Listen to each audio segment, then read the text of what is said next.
भगवान ब्रह्मा जी के कहे और शिव जी ने कहकर सृष्टि की रचना करी, हृदय से दक्ष को प्रकट किया। माता प्रसूति और दक्ष का मंगल विवाह हुआ।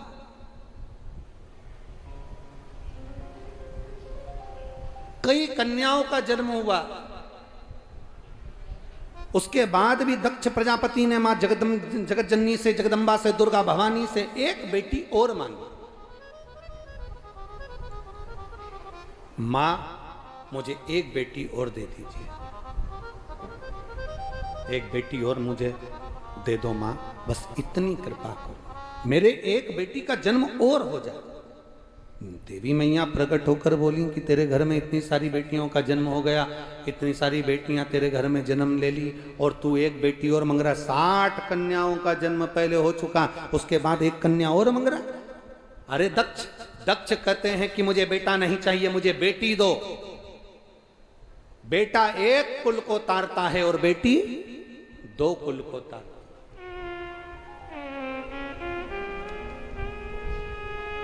बेटी 2 कुल को तारती है, पर दुख कब होता है? एक पिता, एक मां कब रोती है? एक माता पिता की आंख में आंसू कब आता है? एक माता पिता के नैनों में जल कब आता है? कब रोते हैं माता पिता? जिस दिन बेटी जन्म लेती है उस दिन से पिता मां 2-2 रुपए जोड़ना प्रारंभ कर देते हैं। यहाँ जितनी माताएं बैठी है, जितने भाई बैठे हैं, जिसके घर में बेटी जन्म लेती है तो वो उस दिन से जोड़ना प्रारंभ कर देते हैं। साड़ी अच्छी आ गई, मायके से मिल गई, बेटी को दे देंगे, चढ़ावे में रख देंगे, संभाल के बेटी के लिए, संभाल के पेटी के अंदर और पलंग के अंदर, बिस्तर पेटी में नीचे दबा कर। कोई श्रृंगार का डब्बा आ गया, रख दिया, कोई डब्बा मिल गया, रख दिया, कोई बर्तन आ गया, रख दिया, कोई भांडा आ गया, रख दिया, कोई सामान आ गया, रख दिया। बेटी के लिए माता पिता 2-2 रुपए जोड़ना प्रारंभ कर देते। 2-2 रुपए माता पिता जोड़ते हैं, जोड़ कर एकत्रित करते हैं, 2-2 रुपए इकट्ठा करना प्रारंभ कर देते हैं। और जब 2-2 रुपए माता पिता जोड़ते हैं और मालूम पड़े बेटी किसी दूसरे के साथ बिना बताए जाकर विवाह कर लेती है,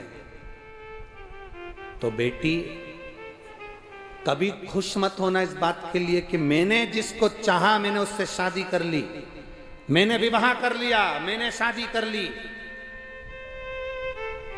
जिन पिता ने, जिन माता ने 2-2 रुपए जोड़े तेरी शादी के लिए और तू दूसरी जगह जाकर शादी कर लेती है, तो इतना अंदाजा जरूर रखना कि माता पिता का वो 2-2 रुपया जुड़ा की जुड़ा रह गया और तेरी शादी के बाद में तू 2-2 रुपए के लिए मोहताज जरूर एक बार जिंदगी में होए, ये निश्चित है।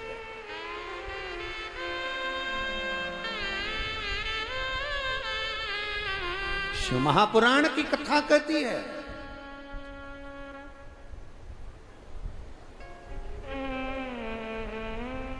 94 तरह के नरक, उन नरकों से बेटी का कन्यादान पिता को नरक से बचा लेता है। जो पिता दिन भर दुकान पर बैठता है, नौकरी करता है, सर्विस करता है, व्यापार करता है और कुछ गलत बोल देता है, झूठ बोल देता है, कुछ गलत तरीके से कमा कर ले आता है, कुछ गलत तरीके से बोल कर ले आता है, कुछ गलत तरीके से प्राप्त कर लेता है।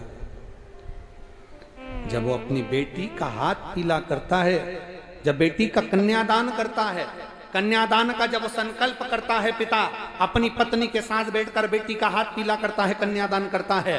पिता अपनी दुकान पर बैठकर नौकरी में, सर्विस में, व्यापार में, व्यवसाय में कितना भी छल करा हो, बेईमानी करा हो, कपट करा हो, झूठ बोला हो, पिता ने अपने बच्चों को परवरिश करने के लिए कितना भी झूठ बोला होता है, पर जब बेटी का कन्यादान बाप करता है, जब कन्यादान का संकल्प छूटता है, हाथ में से पिता का जल छूटता है, उस समय पर कन्यादान करते समय, बेटी का कन्यादान करते समय बाप सारे नरकों से मुक्त हो जाता है और पिता नरक नहीं भोगता है। पिता नरक नहीं भोगता। बेटी का कन्यादान करने वाला बाप कभी नरक में नहीं जाता। अब ये बेटियों पर निर्भर है कि आप अपने पिता को कन्यादान का मौका दे रहे हो कि ना दे रहे हो। ये बेटियों पर निर्भर है कि आप अपने पिता को कन्यादान करने का मौका दोगी कि नहीं दोगी। हमारा निवेदन इस व्यासपीठ के माध्यम से, ब्रज की इस धरा से, ब्रज की इस भूमि से, ब्रज की इस रज से है,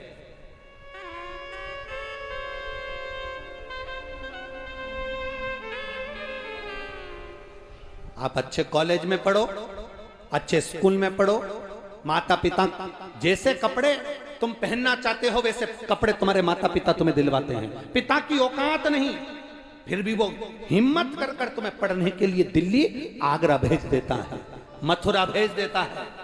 पिता की सामर्थ्यता नहीं, फिर भी वो बड़े से बड़े कॉलेज में तुम्हारा एडमिशन करा देता है और इस विश्वास पर भेजता है कि मेरी बेटी मेरा नाम करेगी।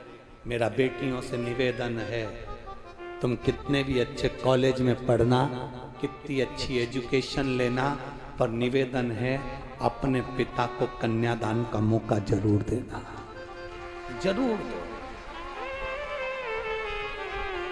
अपने पिता को कन्यादान का मौका जरूर, उसको कन्यादान करने का मौका दीजिए। वो भटके, पढ़ो, खूब पढ़ो।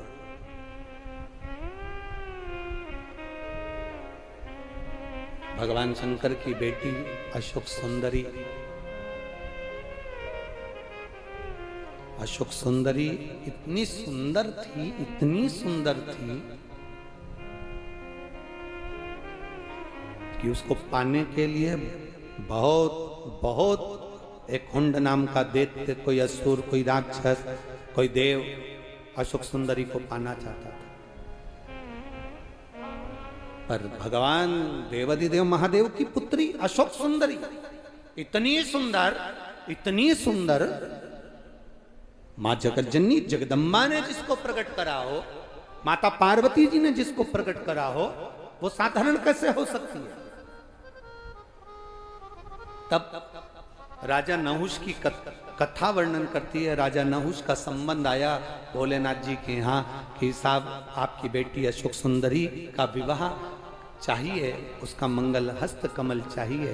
तब बाबा ने जब बेटी को विदा करा है, मेरे शंकर भगवान, लोग कहते हैं क्या शिवजी किसी कन्या का कन्यादान करे हैं? शंकर भगवान ने अपनी बेटी अशोक सुंदरी का जब कन्यादान करा, शंकर पार्वती स्वयं कन्यादान करने के लिए जब बैठे, राजा नहुष के साथ में जब अशोक सुंदरी का मंगल विवाह हो रहा था, जब बेटी का मंगल विवाह हो रहा था, हाथ में हाथ दिया गया, हल्दी का लेपन किया गया, सुंदर कन्यादान का भाव पिंड रखा गया, सुंदर आनंद